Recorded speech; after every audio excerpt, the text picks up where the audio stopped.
I took the iPhone 17 Pro Max and the OPPO Find X9 Pro on a bit of a camera comparison mission. And I mean, it's really been a mission. Over 2,000 photos, dozens of videos across 4 different countries. I went to London and Cornwall here in England, Spain, Belgium and the Netherlands. Plenty of different scenarios to compare them both, and I've tried pretty much every single mode on each of these phones. But after all of that, the question remains, which of these phones has a better camera? I'm Alex and I do down-to-earth tech videos. In general, I care about the end result, right? How the photos look, how fast I can get them, and how much, if at all, I need to fix later. I'll call out all the details, the lens I use, the time of the day where it helps, and I'll also describe what I'm seeing in the best way possible, at least as far as I can. But I'm also sharing a link to the original files in RAW format in the description here, so you can take a look at these photos yourself without YouTube's compression.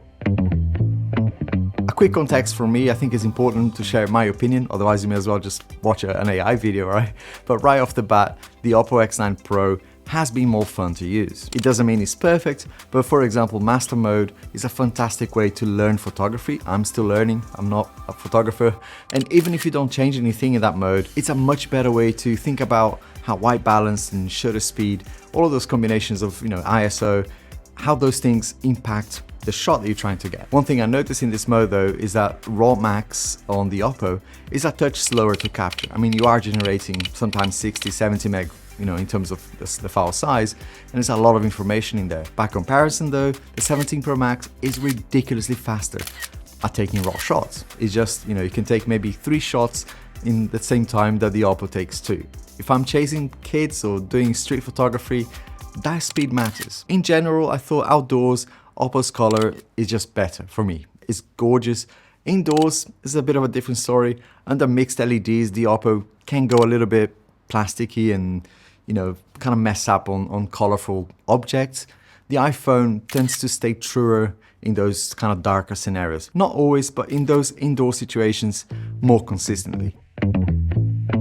Starting with the shot here in London, a mid-afternoon sort of autumnal light, so pretty dark already, but the contrast here was very friendly. On the OPPO, the first thing I noticed is the micro contrast, and that will be a theme throughout this video. Edges have a crisp snap without going crunchy, and you will see the opposite on the iPhone in some of the shots, and highlights roll off in a way that feel natural, not forced. Colors, almost like the iPhone, they lean a little bit too warm for me, but in a flattering way for stone and brick. On the iPhone, white balance is a little bit more neutral here, which is unusual. Usually the iPhone, and some of the shots you will see as well, usually the iPhone is the warmer tone, but it is a brighter shot on the iPhone, and the shadows actually lift cleanly as well. They don't generate like a washed out look. The bottom line here in this case is that OPPO gave me a beautiful sort of done shot. All right, maybe a little bit too dark, but easy enough to fix. The iPhone gave me a pretty safe base to work with here if I want to color grade later, which is, fine. But out of the gate, I thought the OPPO was better in this one. Now this shot here is about texture and composition as well. The X9 Pro gives me a very pleasant bite to detail, but almost guesses that I'm not interested in the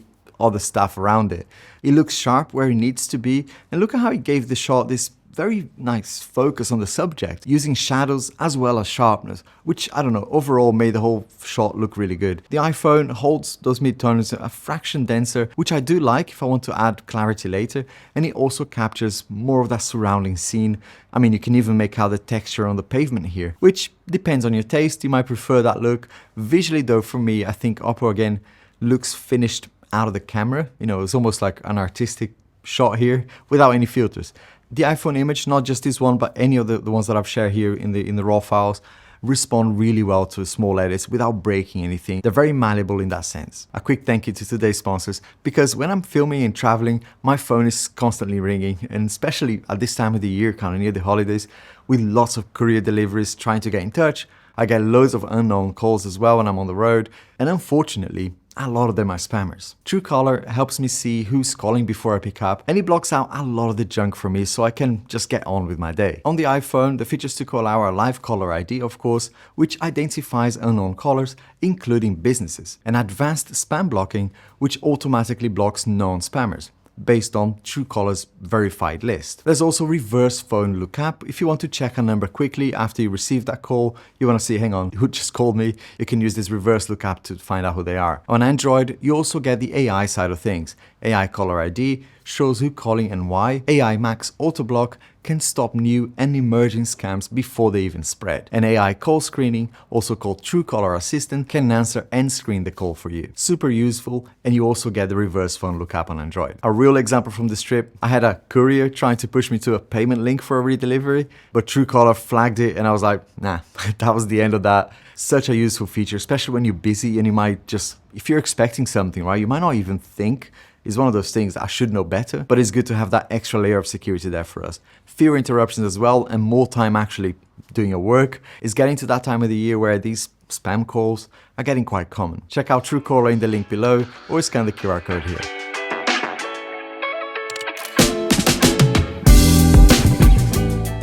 Here's a really good scene for dynamic range. I have an issue with dynamic range on the iPhone, but in video, which I'll talk about later. But when I pull the highlights down in this photo here, OPPO's bright edges recover without any ugly halos. There's not a lot of distortion or anything like that going on here.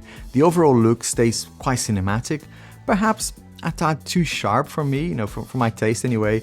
Near the car in this area here, I'd like it to be a little bit muddier. Overall though, when I push shadows up, the OPPO file gives me a bold, contrasty character that suits those travel and architecture type of shots, but I do appreciate that this may not suit every taste. On the iPhone, highlight protection is also excellent, but what stands out here is how clean those deep shadows get even when you lift them.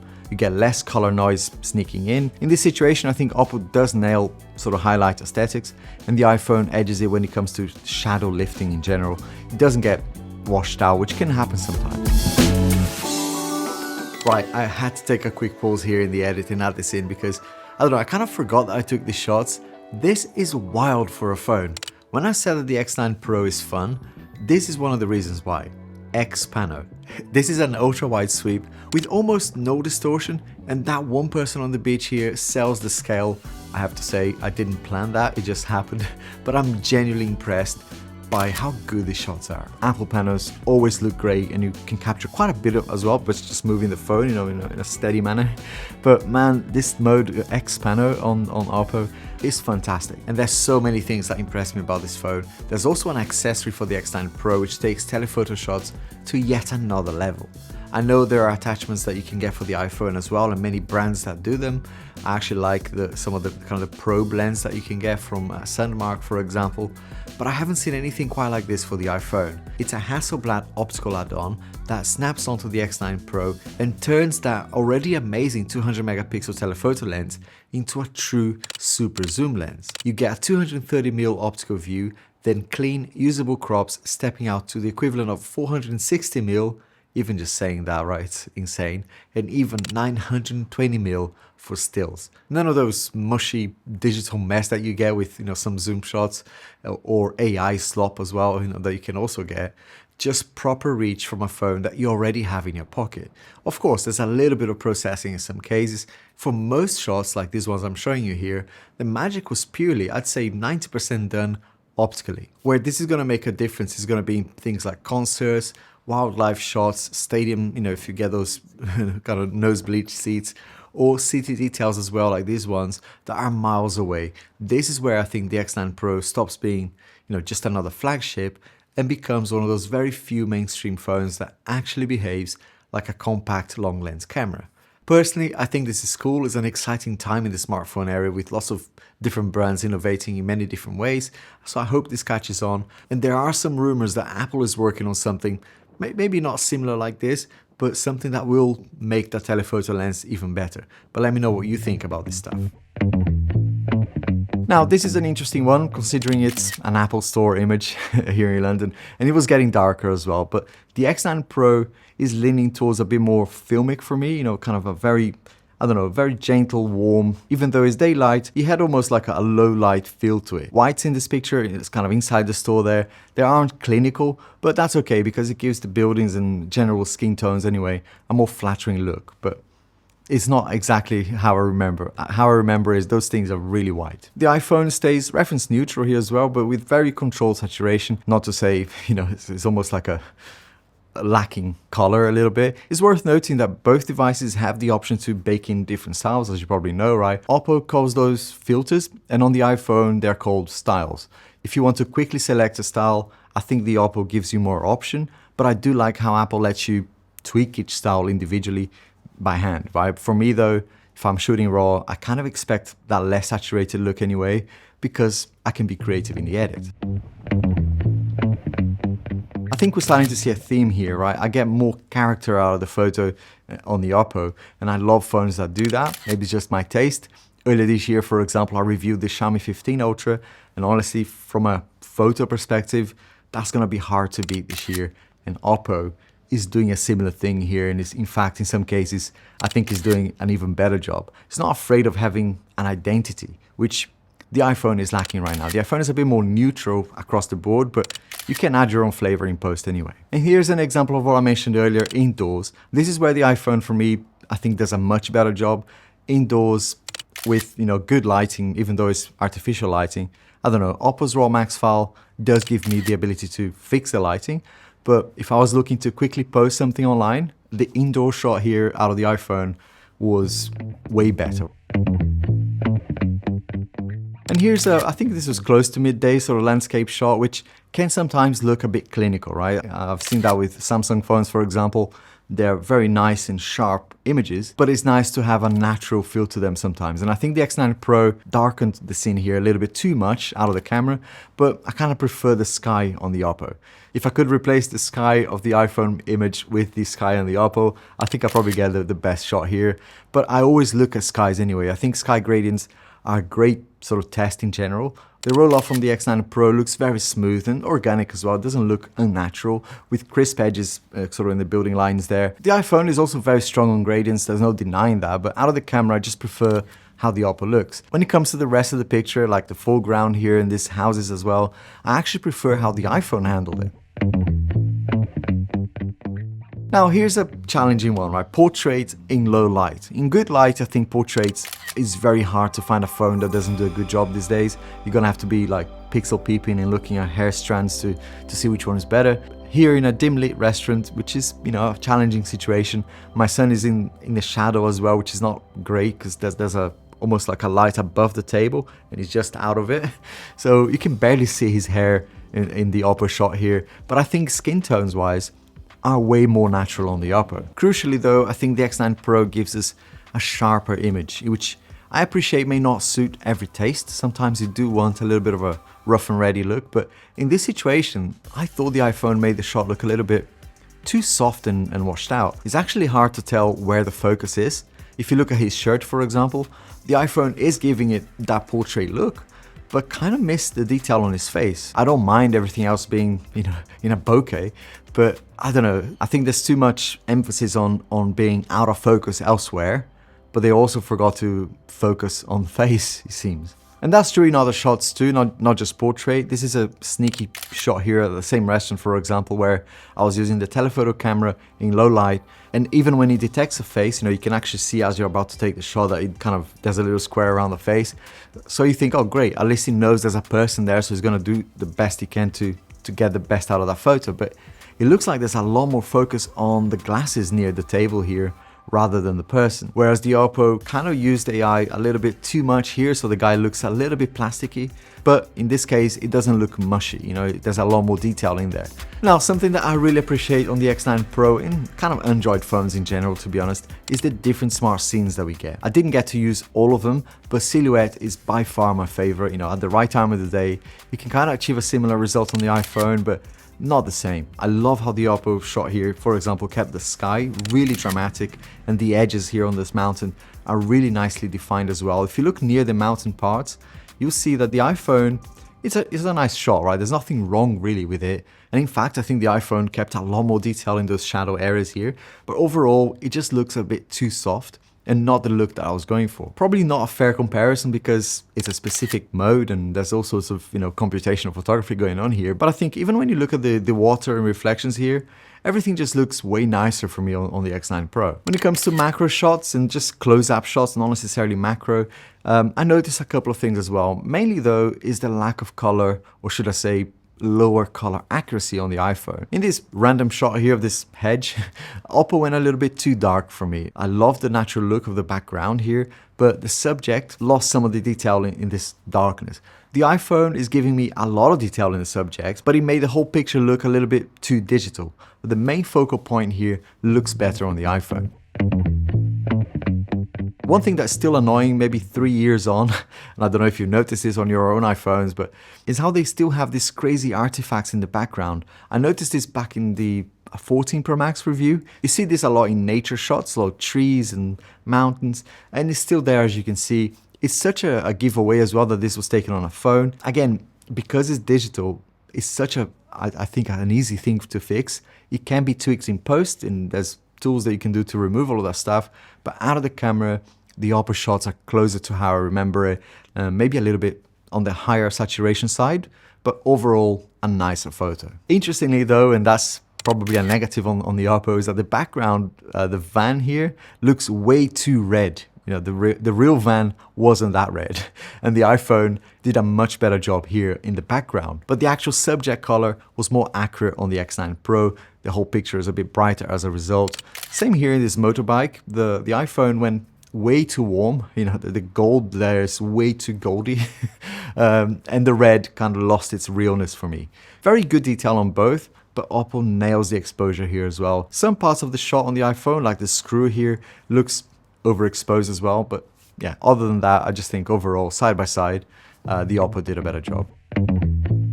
When it comes to telephoto lens, I have to say the iPhone is a disappointment to say the least, right? And I don't want to kind of just sound like I'm over kind of crapping on the iPhone, because it is a fantastic device.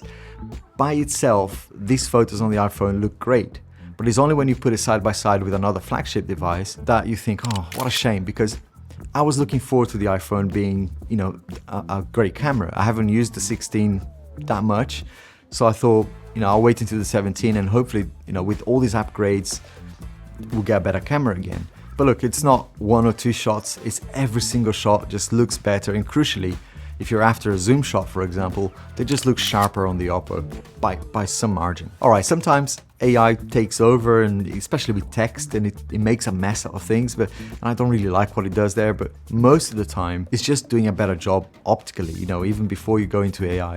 In this shot here, for example, of this helmet, you can actually make out the individual grains of sand of the OPPO. On the iPhone, this is a telephoto shot by the way, it gets completely washed out, almost like a different shot altogether. Same here with this truck. If you zoom into the wheel, you can still see it's a Ford truck on the OPPO. On the 17 Pro Max, it got completely mushed. I do think Apple needs to revisit their color science now. I don't know if it's just me, but they just look a bit dated now. You know, sometimes it's not a case of low saturation, which is easy enough to fix in post, but I don't know, to me, they lack character. And most people, they're not gonna be editing in Lightroom and kind of fiddling with the photos. I find that a relaxing way to spend time, but a lot of people just want a good photo to post on Instagram and be done with it, right? A basic shot here, for example, of my son looking out to sea, and just look at those colors. I mean, the sky is almost purple on the iPhone, and it was nowhere near like that. And yes, we get more detail in the shadows, and in the jacket here, for example, you can see more of the stitching in there, but yuck. You know, it's that warmer tone again on the iPhone. You can tell straight away it's an iPhone shot, but there's not a lot of character going on here. I do like how the iPhone plays safe sometimes and gets the shot good enough to go and be posted. No need to edit, but I don't know, sometimes I wish it had a little bit more character. Now video, and I'm gonna start sounding like I'm anti-Apple here, and I'm not. I use their products probably more than any other brand out there. But when it comes to the iPhone, video used to be a slam dunk, right? For the iPhone, it's like the best video for a smartphone. But I don't know, man. Android phones have come a long way when it comes to video. In the last, let's say, 3-4 years, I don't know. The iPhone still looks great, don't get me wrong, and it does a better job in some situations as well, like this one here with these waves. Even though I'm zooming in, if you ignore the slight jerkiness of when switching lenses, that's kind of normal, and you see that in every phone. I also forgot to lock exposure here, but ignoring that is actually a more defined, a more pleasing video than the OPPO. The OPPO, when you zoom in those low light situations, it starts to lose, you know, there's a bit of graining there as well. Another situation where the iPhone is clearly better here is slow-mo video. We're using 120 FPS in the mode here, but the iPhone is a lot smoother in the transitions here. You can see as I move the camera, the OPPO struggles a little bit with stabilization. Actually, something that I do appreciate on the OPPO is a tiny detail, but is very useful if you do a lot of video, is this setting here to lock exposure in video. So regardless of what you do, as soon as you press record, the exposure is going to stay as you set it. No, it's not going to change, which helps sell the transition a lot better. It sells the illusion that is not a phone taking that video. Actually, when it comes to video, I am hoping that Apple releases a software update soon, because there's something definitely inherently wrong here with video in general on the 17 Pro Max. They will never admit to this. I probably bet my house that Apple will never come out and say, hey, we fixed the flickering issues that you're all having with video, and the autofocus problems as well. Those are very annoying. And look, I know a lot of people are not seeing them, but I know also that I'm not alone. Sadly, only a handful of creators out there are reporting this issue, and I think it's because a lot of creators, let's face it, right, are probably shit scared that Apple won't invite them to their next event. Whatever, I don't really give a damn, but I just need it fixed, because when the iPhone nails it, it really is excellent. And here's a selfie video, looking for sharpness and stuff. I don't actually like the colors on the OPPO on the selfie camera. It adds a few years as well. The iPhone, I don't know, is a little bit more pleasing. If I go out of the sunshine, yeah, crazy. The glare on the OPPO is insane here. It's actually more pleasing a little bit, but the colors on the iPhone on the selfie, I think, look better, to be honest. Let's also see or hear which one sounds better in this one. There's obviously a lot of wave and wind noise here, and yeah, let's see which one sounds better. Now, when it comes to the cameras on these phones, who do I think these phones are for?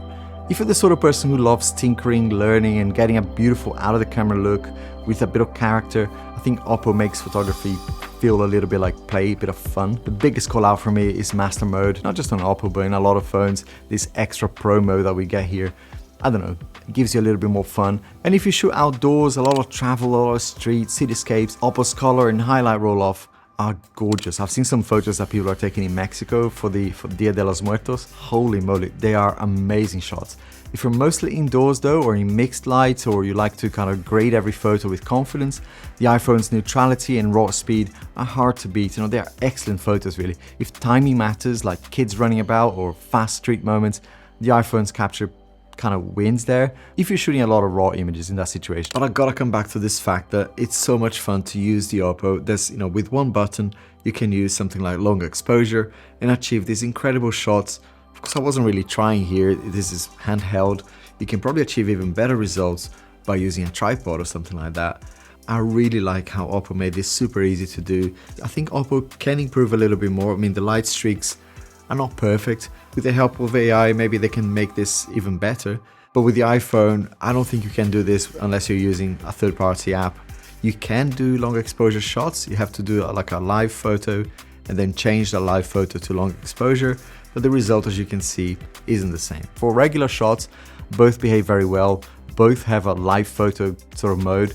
So, you know, if you miss that 1 second, you can always go back and kind of edit the second before. But for me, if you want your photos to look finished straight away with minimal edits, OPPO gets you there quickly in most situations. Now the asset test is, let's say for example, I'm gonna travel somewhere tomorrow and I wanna take one phone. Right now, I'm taking the X9 Pro, not even thinking. The iPhone, across all the devices that I've got access to right now, will probably be the third or fourth option, mainly because it's a convenient way for me to move photos from here to the Mac. Ultimately, neither really is a bad choice. It depends on your style, and I'm confident that some of the issues that I highlighted here with the iPhone today are getting fixed with software updates, even though Apple will never say. But I genuinely want to see the iPhone perform better. I think it's possible because the hardware is here. They've got the power, they've got the cooling, they've got the camera hardware specs, which is needed to behave better, you know? I don't think it's hard. I think Apple will sort this out. If you enjoyed this video, a like tells YouTube to share this with more people, which I really appreciate. And if you have a free hype to give,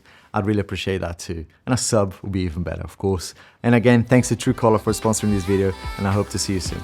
Cheers.